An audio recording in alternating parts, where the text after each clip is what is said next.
এই তো গত পরশু দিনে কার্তিক পুজো করছে আমার হিন্দু ভাইদের।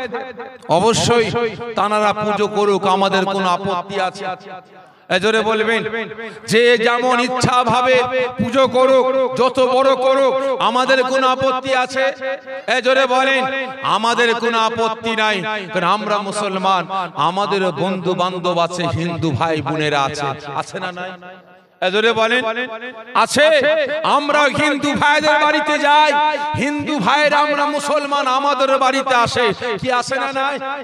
কিন্তু ভাই সাহেব আল্লাহ পাক ঘোষণা করেছেন কি, লাকুম দীনুকুম ওয়ালিয়া দীন, তোমার কাছে তোমার ধর্ম বড়, তার কাছে তার ধর্ম বড়।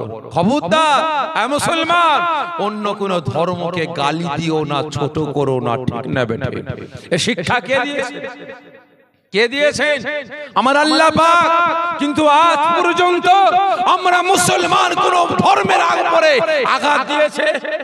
এজরে বলেন আমরা কোন ধর্মের উপরে আঘাত দিয়ে কথা বলিনি।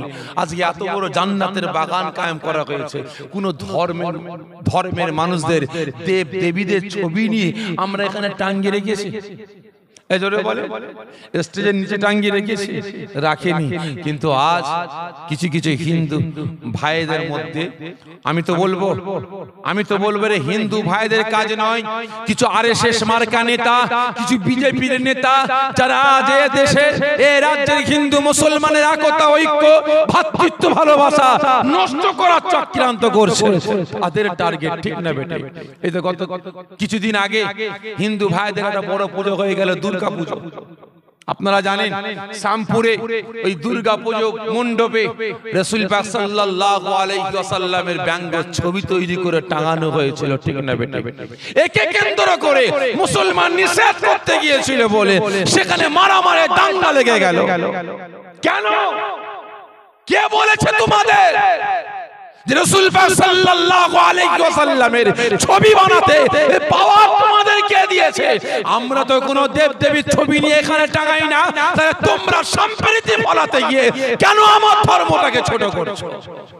গত পরশু দিনে মুর্শিদাবাদ বেলডাঙ্গায় সেখানে কার্তিক পুজো হচ্ছে, করো, বিরাট বড় গেট করেছে, করে যাও, নাম পেলে টাঙিয়েছে, টাঙাকে যাও, আমাদের কোনো আপত্তি নাই। সেখানে আমার আল্লাহ পাক কি অন্যায় করেছে? তিনি আমাদের ইবাদত, আমাদের বান্দাগি, আমাদের জীবন, যিনি কুল কায়নাত সৃষ্টি করেছেন, যিনি আমাদের স্রষ্টা, আমাদের সৃষ্টি করেছেন, সে আল্লাহ পাক কি অন্যায় করেছে? আল্লাহ পাকের নামে ওই বোর্ডে গালি লেখা হয়েছে, বাজে ভাষায় গালি লেখা হয়েছে। তাহলে আজ সেখানে মুসলমান ছেলেরা নিষেধ করতে গেছে, সেখানে মুসলমানদের উপরে আক্রমণ চালানো হয়েছে, ওরা ডিফেন্স করার চেষ্টা করেছে, সেখানে এক শ্রেণীর মানুষ মুসলিম সমাজটাকে কচুকাটা করার চক্রান্ত শুরু করে দিয়েছে। তাহলে আপনারা বলেন, তোমরা পায়ে পা তুলে ওরা দ্বন্দ্ব করতে চাই না? এজরে বলেন ওরা পায়ে পা তুলে দ্বন্দ্ব করতে চাইছে না? চাইছে। তবে হ্যাঁ, আমাদের কিন্তু একটা সহ্যের বাঁধ একটা আছে, কি ঠিক না বেটা? আমাদেরও সবরের বাঁধ আছে। যখন নূপুর শর্মা রাসূল পাক সাল্লাল্লাহু আলাইহি ওয়াসাল্লামের চরিত্রের উপরে আগুন তুলেছিল, তখন আমরা দাদা পীরের আওলাদ হয়ে ফুরফুরা দরবার শরীফে বিভিন্ন ধর্মের মনীষীদের নিয়ে আমরা সম্প্রীতি সভা করেছিলাম, মনে আছে? করেছিলাম। কদিন আগে মুম্বাইয়ে যখন একজন মহারাজ রাসূল পাক সাল্লাল্লাহু আলাইহি ওয়াসাল্লামের নামে কুরুচিকর মন্তব্য করেছিল, আমরা ফুরফুরা দরবার শরীফ থেকে আমরা সম্প্রীতির বার্তা দিয়েছিলাম। কিন্তু তোমরা যেভাবে আমাদের পায়ের উপরে পা দিয়ে দ্বন্দ্ব করছো, আমরা কিন্তু আর পাচ্ছি না, সবরের বাঁধটা কিন্তু ভাঙতে লেগেছে। তবে হ্যাঁ, যেদিন ভেঙে যাবে সেদিন কিন্তু আমরা আর সম্প্রীতির বার্তারা হাত দিতে পারবো না, সম্প্রীতির বার্তারা হাত দিতে পারবো না। আমাদের ছেলেরা যদি, আমাদের বাচ্চারা যদি আইনকে হাতে তুলে নেয়, এজন্য দায়ী হবে আমার দেশের বিজেপি সরকার সহ আরএসএস এর নেতারা, ঠিক না বেঠিক? তাই প্রত্যেককে বলবো, আর কতদিন মুখে কুলু কেটে বসে থাকবে, কতদিন চুপ থাকবে?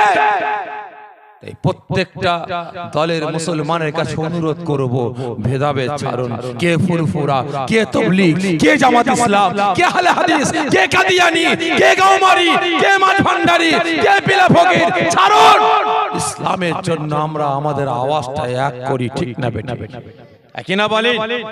তাই প্রত্যেকের কাছে অনুরোধ করব, আওয়াজ দিয়ে বললেন আল্লাহ আল্লাহ রাসূলকে ভালোবাসি, ভালোবাসার মতো বাসো, ভালো বাসার মতো বাসন কাজে লাগবে, আর না হলে সব শেষ, নামে তাল পুকুর ঘটি ডোবে না। মরে গেলে আল্লাহ পাকের কাছে কোন জবাবটা দেবেন, কি জবাব দেবেন? আজকে আওয়াজ দিয়ে বললেন রাসূলকে ভালোবাসি, কত